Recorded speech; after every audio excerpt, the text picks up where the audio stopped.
Pour certains d'entre vous, les vacances, c'est dans un peu plus d'un mois. Mais cette année, avec la hausse des prix, le budget sera sans doute plus serré. Une étude Opinionway nous apprend ce matin que près de la moitié des Français interrogés ont du mal à financer leurs vacances cet été, voire décident carrément de ne pas partir. C'est le reportage de la rédaction. Il est signé ce matin Martin Bourdin pour RMC.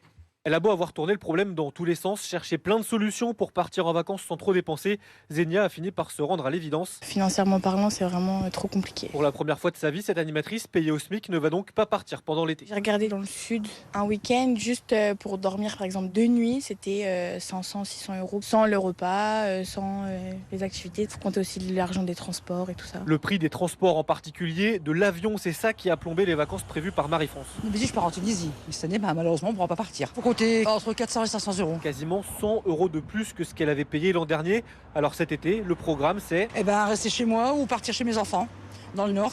Ça me coûte rien en fait. Et pour ceux qui peuvent se permettre de prendre l'avion comme Misa, il faut trouver d'autres solutions pour limiter les dépenses. Je pars en Tunisie, j'ai pris un billet, j'ai payé en 3 fois. D'habitude, on le paye en une fois. J'ai des amis aussi qui pourraient éventuellement m'héberger. C'est plus simple de manger par exemple le midi, de faire à manger nous-mêmes et pas toujours aller au restaurant. Et ce genre de comportement risque d'être très répandu cet été, c'est ce que prévoit Didier Arinaud, le directeur du cabinet ProTourisme. Les arbitrages que font les Français ne sont pas tant partir ou ne pas partir. Ça reste, on est dans les chiffres standards des années précédentes.